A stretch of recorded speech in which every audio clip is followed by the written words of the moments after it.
Hi everyone, my name is Shauna in case you don't know, and welcome back to another video. In today's video, I'm going to be doing my June reading wrap up for 2024. I have been feeling a bit slumpy, so I felt like I didn't read as much as I wanted to in June, and I felt like I didn't enjoy the books that I read as much as I was hoping to, which is really disappointing, but hopefully July will be a better month. But I say that, but my July is super busy, so I'm predicting that the amount of books that I read in July is going to be very few. In July, I have a con at the start of the month. Then I'm going to Florida, both Miami and Orlando. Miami for a con and Orlando for the theme parks. And then I have a Ren Fair in Oregon, and then I have Wasabi Con. So I have a lot of things going on. And I feel like I'm not going to be able to read as much as I want to in July, which will be okay because I'm really looking forward to the things that I have coming up in July. So hopefully I can ignore how disappointed I feel in my reading for the month of July if I'm enjoying the other things that I'm doing in July. I haven't calculated my stats yet for this month, so my stats will be over on my TikTok when I post my wrap up for this month on TikTok. So the first book that I read this month was a book that I finished on June 2nd, and this was a book that I read mostly in May, but then I just finished like the last few chapters in June. So this book is Furyborn by Claire Legrand, and it is the first book in the Imperium series. I had really high hopes for this book. This book has been on my TBR for such a long time. I downloaded it on Kindle Unlimited a while ago, and I finally got around to reading it. So the story has two different plot lines. There is this plot line in the past and this plotline in the present, and they follow these two queens, and there's this prophecy about a queen of light and a queen of blood, and so it's following these queens that are part of this prophecy. So the first one is Riel, and Riel is the one in the past, and Riel's best friend was ambushed, and she exposes her powers by trying to save her friend from being killed. And so she then is discovered to be one of the prophesied queens, so they decide that she has to go through multiple deadly trials to determine if she truly is the Queen of Light. So that's the past plotline. The present plotline is Eliana, I want to say is how I say her name. I'm not 100% sure. So Eliana is a bounty hunter, and her mother disappears, and she has to go on a dangerous quest to try and find her mother, and she has to join up with the rebels who are going against the royalty where she lives. So there's these two plot lines that are interconnected, but most of the time they just stand alone as their own parts.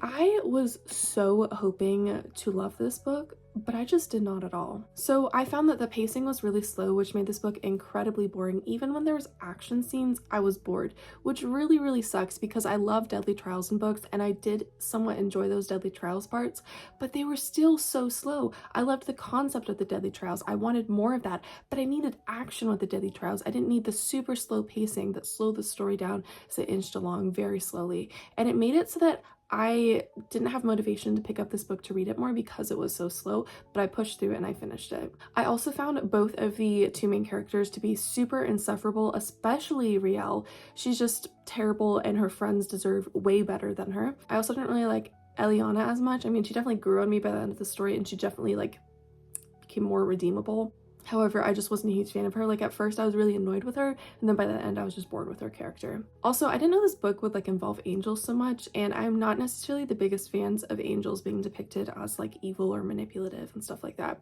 So yeah, I didn't end up really enjoying this book very much. The only thing I really liked was those Deadly Trials, but again, those Deadly Trials were really slow because of the pacing, so I ended up giving this book 2 stars. I honestly could have and should have given this book 1 star, but because of the Deadly Trials and because of how unique they were, I ended up giving it 2 stars. I just think this book was an interesting concept. It just needed different execution and different characters. Then I read the second book in the Kingdom Hearts series. This is by Shiro Amano. So the Kingdom Hearts series, there's a series for each of the Kingdom Hearts games, and it's basically just telling the story of the games. So in case you don't know, this series follows this boy Sora, and Sora lived on an island, and a storm comes and he gets swept off his island, and he ends up into different like Disney worlds, and he's fighting these like creatures called the Heartless. So here's the thing about this series. I'm enjoying it, but I feel like it works so much better as a video game, especially because in this series, do you see how short this is? It's because they cut out most of the fighting of the Heartless, which is a huge part of the game. I mean, I played Kingdom Hearts 3 and part of Kingdom Hearts 1, and when I played those ones, most of the time I felt like I was just fighting the Heartless.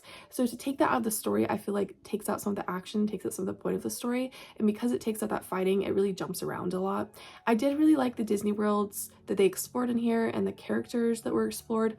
However, I felt like this could have been better, so I gave it 3 stars. It is enjoyable and does give you a lot of like nostalgia for the main series, but I think that the video games are definitely way better than the manga series.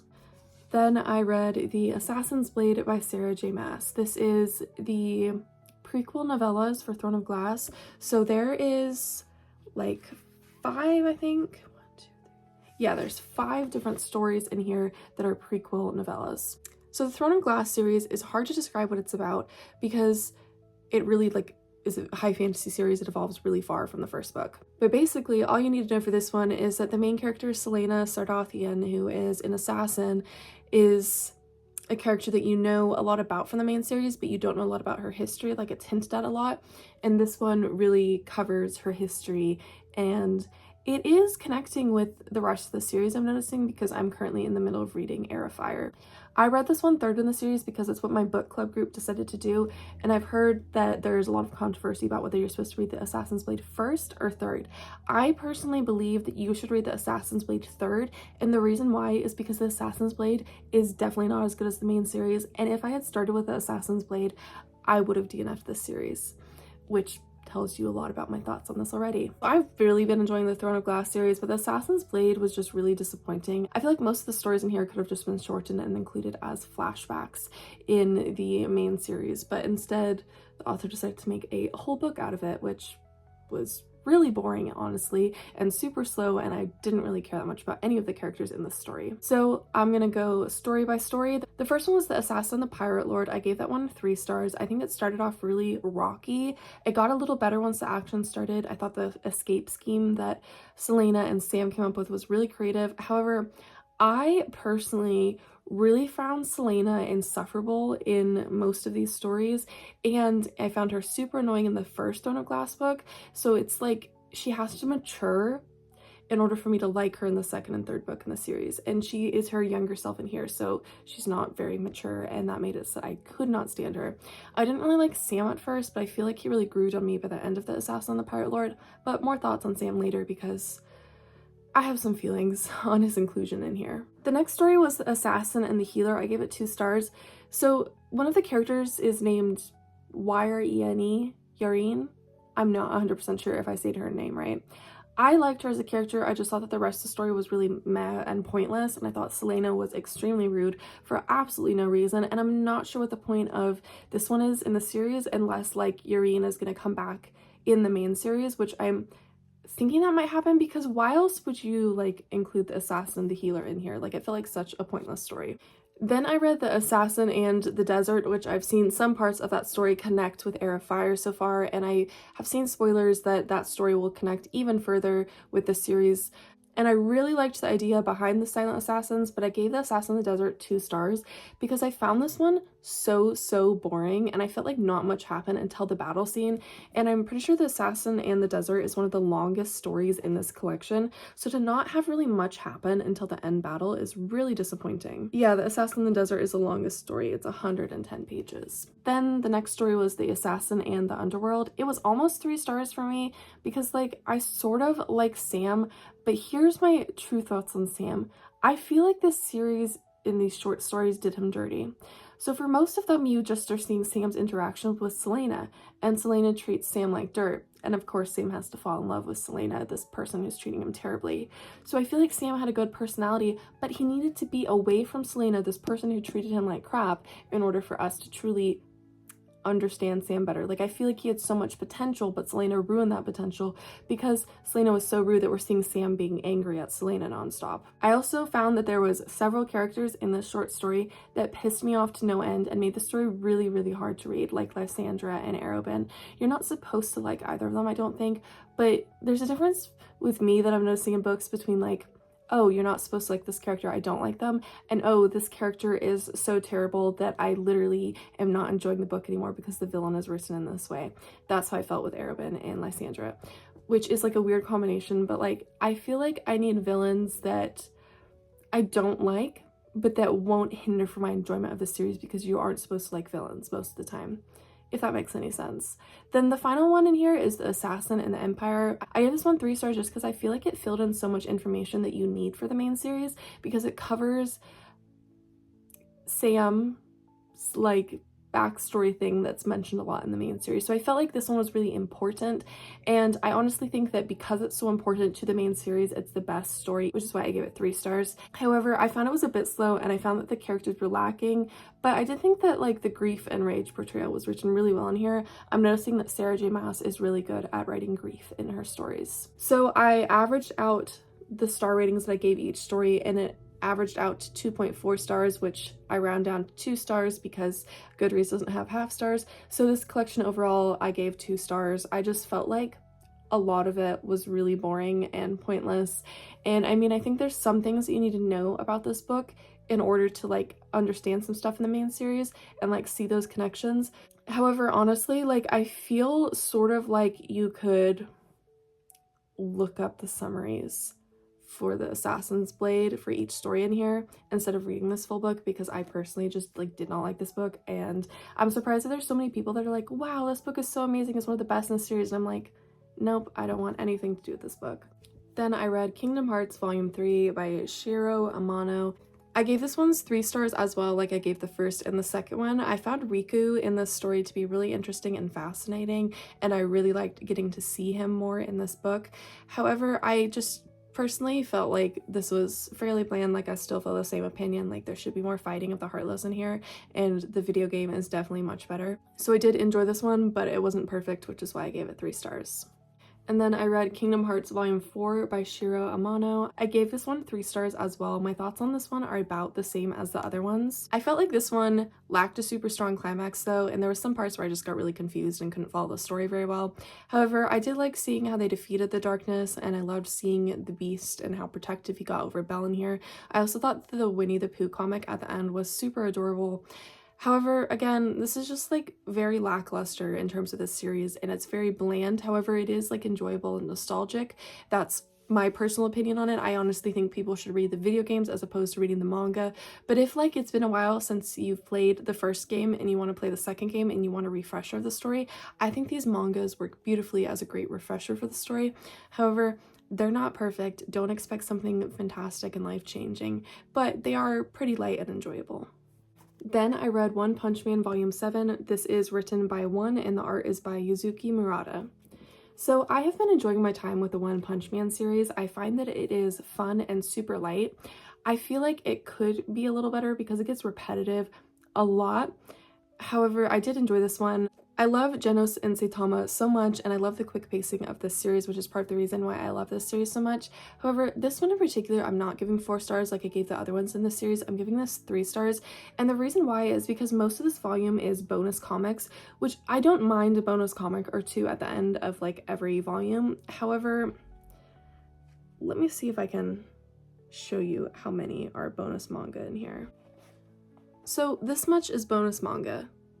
It's 3 bonus manga, and this much is the actual story. I felt like this was too much for a volume. Like honestly, you're only reading this much in this volume. I thought that it was a bad like choice to include so many bonus mangas in this one. They should have been separated a little bit differently, and that's why I'm giving it 3 stars, just because I felt like there wasn't that much of the main story in here because of how many bonus manga were included at the end, which I liked the bonus manga. I just thought there was way too much. Like a third of this volume at least was just bonus manga, which was sort of disappointing. Then I read a book that I got off of NetGalley, and this is called Sizzle Reel, and it's by Carolyn Greenwald. This is an adult queer coming of age story, and it's focusing on this girl named Luna. Now, Luna is bisexual. She's only recently come out, and she's 24, and she's working for this Hollywood boss that is treating her like crap, and a very terrible boss to have. She wants to be working on film sets, but instead she's working for this like basically talent agency, and she's not really enjoying her job. But then she meets this really famous actress in the office, and Luna is like, this is my chance to get involved on the film sets. So on the way of trying to somewhat use Valeria to get on a film set, she also starts to get feelings for Valeria as she finds out Valeria is lesbian as well.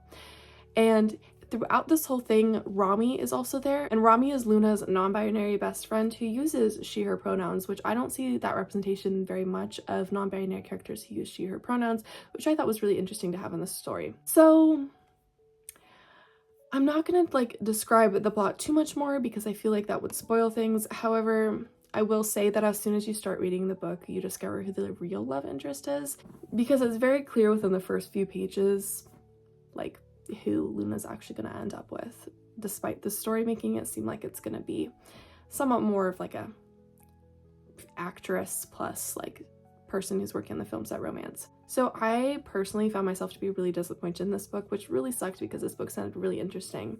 My main issue with the story is the relationship between Luna and Valeria.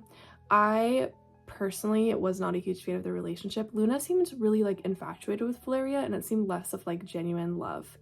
But then there's also some other problems with the relationship as well. Like, Luna comes off as really young. Like, if I didn't know these characters' ages, I would probably say that Luna felt like she was 16, which made the relationship between Valeria and Luna feel really weird, because Valeria is a lot older than Luna, so it already is an age gap relationship. Then to write Luna in a way that she seems so much younger, it made it seem like there's a huge life stage difference between the two characters and a huge age gap difference, which I am not always the biggest fan of in stories. I feel like I have really unpopular opinions about age gap relationships, but what I will say is that sometimes in age gap relationships, and I felt like to some extent that happened in here, there is a power differential. And there's also a power differential because Valeria is a famous actress and Luna is just trying to get started on the Hollywood scene, which made it so there was some really uncomfortable power dynamics. Also, speaking of power dynamics, Luna idolizes Valeria, so there's those power dynamics as well of like an idol being with their fan, which was a little bit uncomfortable for me. But then I felt like the power difference was attempted at like exploring it more in the book. However, a character would just like change the topic and then it would never be fully explored, and I felt like this book could have been a great opportunity to fully explore the ways in which power dynamics can impact relationships and make things uncomfortable and unokay and inappropriate, frankly, because I felt like the relationship was inappropriate if you're looking at it from a workplace, like, business scenario. And then also I felt like Luna treated Rami so terribly in this book, and that was really disappointing to me because Rami was one of the best characters in this story. I felt like if this book has spent more time developing the relationship between Luna and Rami and spent less time having Luna treat Rami like absolute garbage, this book could have been a ton better. Rami deserves so much more respect and love than Luna ever gave her throughout this series, and I do not think I'm a huge fan of the I was in love with my BFF the whole time even though I treated them terribly trope. I don't think it's for me. I know it's popular, but I just don't think personally that's for me. Again, that's not really much of a spoiler because you find out within the first few pages who the true love interest and final like endgame couple in this story is going to be. That being said, though, I thought that the queer representation with Rami was handled really well and really sensitively, and I really enjoyed getting to see how that was written. I also need to address Wyatt because we're speaking of characters. I could not stand Wyatt. He's a terrible character that deserved no forgiveness, but this book forgave him, which was really disappointing. And the issue with Wyatt, too, is that there's no trigger warning at the start of this book, but Wyatt causes a very public outing scene, which is completely unacceptable and something that isn't easily forgivable, yet the characters are like, oh, we'll just forgive him. It'll be fine. You know?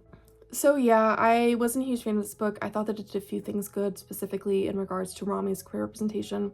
However, it just wasn't for me, so I ended up giving it 2 stars. The final book that I read this month was a reread, and I'm starting my reread of the Harry Potter series for this year, and this book is obviously Harry Potter and the Philosopher's Stone. I read the House edition, which was really fun, and I've never read the House edition before. Of course, I loved this book so much. This is my 7th time reading Harry Potter and the Philosopher's Stone. This is easily one of my favorite books in the entire universe, and if you somehow have not read Harry Potter yet, what are you doing with your life? It's such a good series. I don't really have that many thoughts that I haven't explored on this channel before, considering this is my 7th time rereading this book.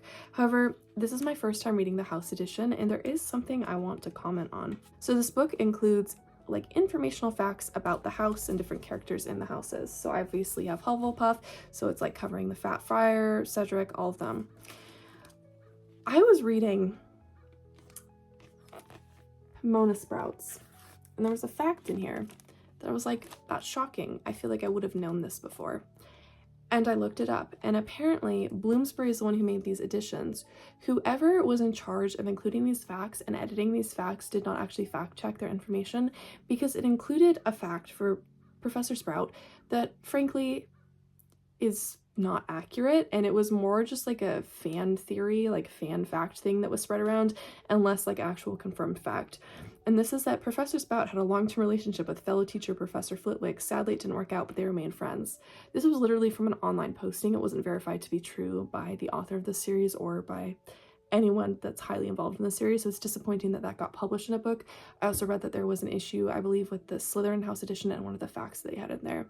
So the house editions are really pretty, but the like bonus information and facts are not fact checked, which is super frustrating, but I still really am glad that I have this edition of the book, and I'm really glad that I got the chance to read the house edition and see what a house edition was like. I just think that they should have been fact checked more. So that was all for today's video. I hoped all of you enjoyed it. If you did, feel free to give it a thumbs up and subscribe to me if you haven't already. I try and upload a video at least once a week, so if you would like to see more of my videos, feel free to subscribe and hit that notification bell to get notified whenever I upload a new video. I hope all of you had a great June reading month, and I hope your July will be a great reading month as well. I hope you find lots of new favorite books in July.